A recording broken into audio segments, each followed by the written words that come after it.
Okay, everybody, day 2 has begun on our New York trip, and this is the reason we came to New York in the first place. We were reached out by a former FBI informant named Kevin Maher. Now, Kevin Maher was asking for some help. He dumped a vehicle in the East River over 50 years ago, and he believes that there's a body in the trunk.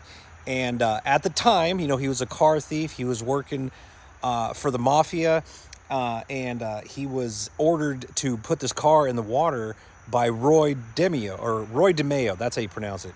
And this guy's a horrible person. We're talking serial killer type status. He like 200 plus murders. Now, I'm not going to go over all of this with you, but I did throw together a good little summary of who this guy was. And later on in the video, Kevin Maher will make an appearance. There will be a little mini video in this video that explains who Kevin Maher is also. And Kevin Maher has a channel. It's called the FBI Informant Kevin Maher. I'll put links in the description down below for him. You can check him out. This guy is the real deal, and not a lot of people believed him. They all called him crazy. They didn't believe his story, and that's not what we're about. We give him the benefit of the doubt. And sure enough, what you're going to find out in these next couple of videos is he wasn't lying. He was telling the truth.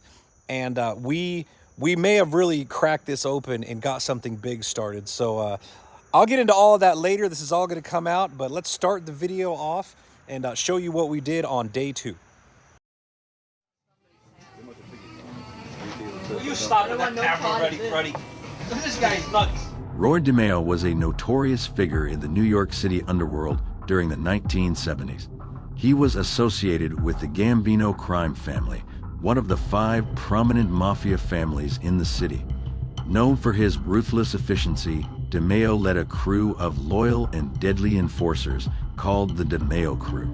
His criminal activities were primarily centered around contract killings, loan sharking, and various other illegal enterprises. The DeMeo Crew was infamous for its involvement in numerous brutal murders, and their ability to dispose of bodies earned them the nickname the DeMeo Murder Machine. Roy DeMeo's reign of terror lasted for several years, and he managed to evade law enforcement successfully for a considerable period. However, his violent and unpredictable behavior eventually drew attention from both rival gangs and law enforcement. Roy DeMeo met a gruesome end in January of 1983. He was murdered by his own associates as a result of the internal power struggle and paranoia within the DeMeo Crew.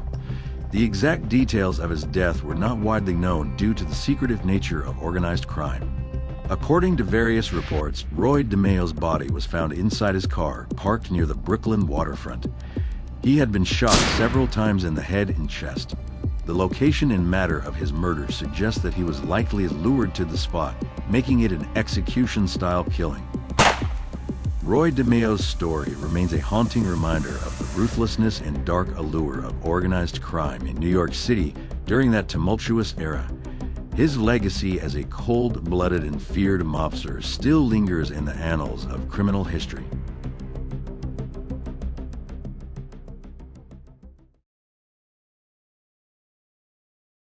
Okay, day 2 has already started, and here we go. We have a new twist. Mike Vinnick, the guy that was going to hook us up with the boat, found a better option for us, and it's really cool that he did this too. He's got a buddy who is right here in the harbor that we're staying at, walking distance away, who runs a safety/rescue boat operation. I'm not too sure what it is, but man, we're fixing to go meet up with him because he has volunteered his time, and he is going to take us over there, and we're going to do all the sonar work while he's driving. This is a lifesaver, so let's go meet up with him right now. What's happening?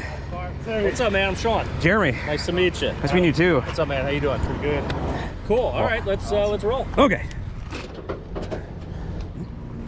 You guys are doing a good thing, though, man. Yeah, this is a totally different one because usually we do the cold cases. Yep. And then this one was like, well, it's a missing person, and technically, but nobody knows who the missing guy is. Yep. But he was a victim of the mob. Like, he got offed for some reason. Yeah. But he was saying he dumped this car like back in the 70s, and he's like, he dumped a few cars there, but you could see the spot where he dumped the cars. It's been open since like 2008 before they finally rebuilt that and closed it all off. Yep. And I was like, I bet you there are hundreds of cars have been dumped there over the years. Yep. There's areas where there are. Yeah, I bet. For sure. Yeah, for sure. And the map, like I looked online, like, you know, the channel's deep and shallow in different areas. This whole area around that side is like 10 feet. And so I was like, I wonder if that's all cars. Like, it used to be 50 foot deep, you know, but now it's all Some cars. of these piers, there's cars. This gentleman's name is Sean Makofsky, and he is the owner and operator of New York Safety Boat. He was out here, essentially you follow safety for, like, let's say, right, you said boat, swimming marathons? Yeah, that's a lot of the stuff that we do. We also do like tugboat crew changes. We'll be safety tending for any kind of bridge construction, anything like that. And also I'm in SAG, so we rent these boats for movie shoots and film crews, stuff like that. Oh, well, you got jack of all trades. You got a lot going on. Yeah, don't we're trying to keep the wheels rolling, you know. Man, well, I really appreciate this. If somebody wanted to get your business, where do they find you at? Well, we're real informal. You can just call me. Just call you? My phone number. That's it. Well, I'll drop your email down in the link in the description. Perfect. Email. And if people need help right in this area or anywhere else around the area, I'm sure they'll reach out to you. Yeah, if anyone's coming to New York and you want to do anything with these boats, please let me know. We do a lot of interesting stuff. Cool. So, I bet you could probably get hired for anything, really, right? Anything. Awesome. Yeah. So it doesn't got to be. Oh yeah. It's like I'm going to New York and I want to take a boat ride. And I want them to show me the cool Hey, listen, stuff. If you guys want to do that, I'm down to do that. We also do a lot of diving. We can take you fishing if you want. Awesome. But they're not really fishing boats, obviously. Oh yeah. So you got, how many boats do you have here? We have 5 here right now, a couple more in the works. And we like small to medium sized ribs, obviously 24 foot, 22 foot, it's 27 foot rib, 30 foot aluminum cabin boat there. We're working on an 11 meter rib, and I have a 12 meter safe boat coming too. Nice. It's kind of cool. So. Nice. Real quick safety briefing. We're going out in New York Harbor, all right? If anything weird happens, you can just call 911, kind of tell them where you're at, and someone will come help out quickly. Life jackets are up here. Don't jump off the boat unless we know that you're gonna jump off the boat, okay? I guess that's about it. Let's go have some fun, all right? Awesome.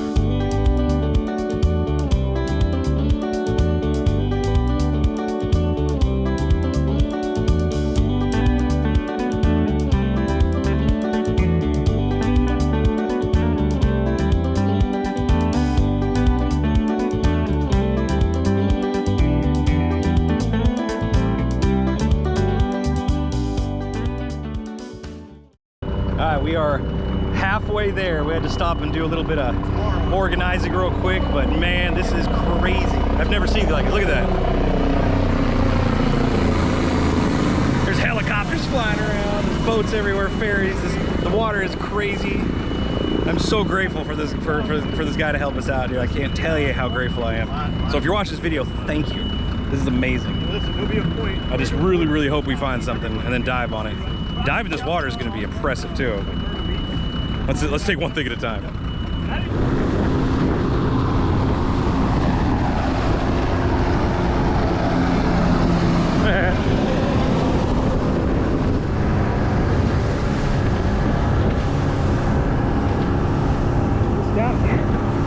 Huh? How far down? That's a ways. Yeah, right there is where he would put the cars off. That's crazy. So this is the spot that he said back in the 70s, this was all wooded off. And there was just this little dirt road that you could drive in and you would disappear in the woods. No one could see you. And then he would just launch the cars right off of here into the water. And he, So I don't know. they were all not there. All this shit wasn't there back in the 70s. But then, like he said, the car would hit and it would float down the other side of the bridge, and that's where it sank. And he said he forgot to turn the headlights off, and he could still see the car's headlights on at night. So he was all nervous, like, man, somebody's gonna see that. But then they finally went off. Says what is it? See, there he is right there on the island. Is that the guy that was launching the... Yeah, that's the FBI informant. Hey, nice to meet you, gentlemen. Hey, how you doing? How you doing, guys? What's your name? How you doing? I'm Sean, and this I'm is Kevin Maher. Kevin Maher was a paid informant who has assisted the New York Police Department, the Federal Bureau of Investigations, and other police agencies in both homicide and drug trafficking cases over the past 20 years. Kevin began stealing cars as a youth. He served 4 years in prison starting at age 17 for the attempted murder of a police officer. Soon after his release in 1974, he became involved in further problems that could have led him to a second jail term. A detective asked Kevin to become an informant. He went undercover and prevented 2 robberies and a homicide. He subsequently went undercover again for personal reasons and helped convict a contract killer for the mafia. Over the next 20 years, he has helped law enforcement solve more than a dozen homicides, has aided in the investigation and conviction of many organized crime figures, and helped stop a major cocaine trafficking operation. All right, how far from land? About just where we're at, or? What was we? Oh, shit, where are we? I think. No, it's closer. Closer. Or don't forget, it could have kept moving too, you know? Yeah, I it think- was on its wheels. I think right here would be all right for now. Yeah, this is it. This is it. This is it. 80, 90 feet off shore. That's You pointing the right 80, way? 90 feet, right? This I mean, guy. it's kind of cool. Maybe we'll tell. That's a rock, but yeah, He is just way I think that was the car. That's a Yeah. good guy, you know, shooting 80 feet. We're looking for a boat. That's a big It's gonna be hard to magnet. Should be easy. Well, We have, I mean, well, somebody else will have to do it. Hey, You have to look all my at the fans mess. in Jersey City. that would be my guess. That's what we aim for. Right here. Yeah, right there, 35 feet that way. That's it. There's a cluster Oh, of stuff. Exactly where. So that could be the car that's falling apart. You know, it could be just So a we can frame. drag the magnet maybe right here. Yeah, we and could- grab something. How Oh, about yeah. you just grabs a bunch of rust. But is it farther? It's, you said, Well, if we can get it snagged on something, just drop down on it. There, like, it make more sense when we get on it. Well, shit, I think we got area. We could drop a guide rope on that, I mean, and we'll be we know good. that is the area, and that's. You think we've that's seen it? a That's pile. exactly where I put it. I mean, there's a wild cluster of you know, sporadic No, a pile right there, so it doesn't look like rocks. So in other words, something fell apart, something exploded, you know, like a bomb steam. Bomb goes off. Do you want to try? You want to try? The stage is set. After careful investigation, the team has pinpointed a spot where the sunken car may be resting. Stay tuned as the dive team enters the dark water to unravel this submerged mystery. The answers await in the deep.